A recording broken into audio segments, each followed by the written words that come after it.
আলাইকুম ওয়া রাহমাতুল্লাহি ওয়া বারাকাতুহু। কেমন আছো শিক্ষার্থীবৃন্দ? আশা করি আল্লাহর রহমতে সকলে ভালো আছো। আজ অনার্স সেকেন্ড ইয়ার, যেটা করে বিবিএস সেকেন্ড, একটা সাবজেক্ট হচ্ছে বিজনেস ম্যাথমেটিক্স। বিজনেস ম্যাথের ম্যাথ অফ ফাইন্যান্সের একটি চ্যাপ্টারের একটা ম্যাথ টপিক নিয়ে আলোচনা করব।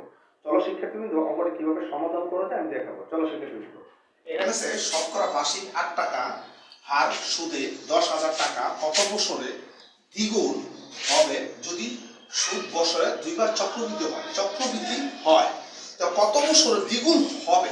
হবে মানে কি? ফিউচার ভ্যালু, মানে ভবিষ্যৎ মূল্য। তো আমরা জানি, তো আমরা লিখবো উই নো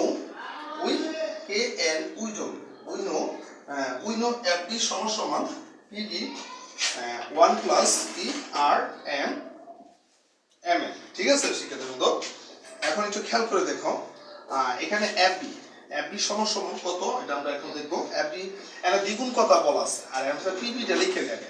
তো PB আছে 10 টাকা, হ্যাঁ, আর ফিউচার বিল কত আছে? 10,000 টাকা। ঠিক আছে, ওই যে 10,000 টাকা দ্বিগুণ হবে, এটা 2 দিয়ে গুণ দিবা। 10,000 2 দিয়ে গুণ দিলে তোমার চলে আসবে কত? 20,000 টাকা। ঠিক আছে, তারপর শিক্ষার্থীবৃন্দ এখানে n কত আছে? n বছরে কত আছে? দ্বিগুণ।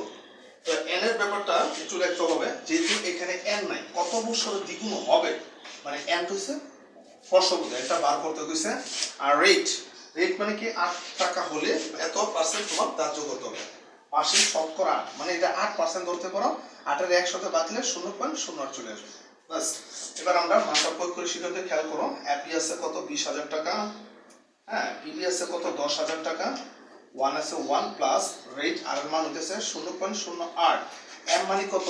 এখানে m টা একটু লিখলে, m মানে চক্রবৃদ্ধি কয়বার? দুইবার, মানে দুইবার আছে দেখে এখানে m এর মান 2। তো m মানে 2 n এর গুণ, আর n তো n, যেহেতু n বার করতে বলছে। তো শিক্ষার্থীবৃন্দ এবার খেয়াল করো, 20,000 উপরে, হ্যাঁ, এই 10,000 টাকাটা নিচে চলে আসবে, সমান 1 আছে 1 প্লাস 0.08 এর 2 দিয়ে ভাগ দিলে 0.04, আর 2 আছে 2। তো শিক্ষার্থীবৃন্দ খেয়াল করো, 20,000 10 দিয়ে ভাগ দিলে 2 চলে আসবে, আর এটা একটু এখানে নিয়ে আসবো, 1 প্লাস 0.4, বাস, আর কিছু নেই।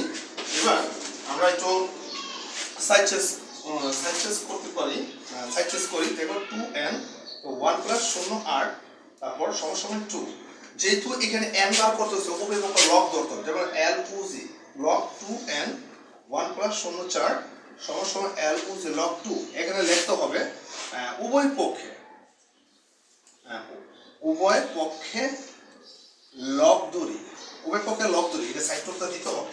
তো সেক্ষেত্রে খেয়াল করো, আমরা এই 2n টা রেখে দিলাম, সমান এই LOG log 2 উপরে, আর এই যে LOG log, তারপরে এই মানটা লিখতে হবে 1.04।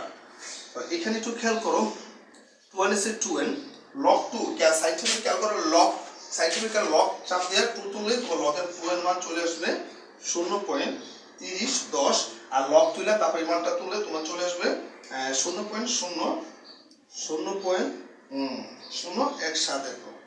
তো শিক্ষার্থীবৃন্দ এবার একটু খেয়াল করো, 2n is 2n, এবারে এই মানেরে এটা দিয়ে ভাগ দিবা, এই মানে এটা দিয়ে ভাগ দিলে তোমার মান চলে আসছে কত? 17.7059। ঠিক আছে, এবার এখানে চলে আসো শিক্ষার্থীবৃন্দ, এখান থেকে আমরা এখানে গেলাম, তারপর এখানে nটা লিখে দাও, সমান 17.7059, যা আছে তা তোলাম। এখন এই যে 2 আছে, 2টা নিচে চলে আসবে, অতএব n সমান 17 এতরে এটাতে ভাগ দিলে তোমার আসছে কত? 8.85, লাস্টে লিখতে হবে বছর, মানে ইয়ার। ঠিক আছে শিক্ষার্থী, তার মানে 8 বছর 85 দিন। ঠিক আছে, তো আশা করি অঙ্কটা বুঝতে পারছো। যারা বিবিএস সেকেন্ড ইয়ার স্টুডেন্ট আছো, তোমরা এই অঙ্কটা একটু প্র্যাকটিস করো, আশা করি তোমাদের একটা উপকার আসবে। ঠিক আছে শিক্ষার্থী, তো সেখানে আজকে এই পর্যন্ত মানুষ আগামী ক্লাসে নতুন কোনো টপিক নিয়ে হাজির হবো। আজকে পর্যন্ত থাকবো। আসসালামু আলাইকুম ওয়া রাহমাতুল্লাহি ওয়া বারাকাতুহু।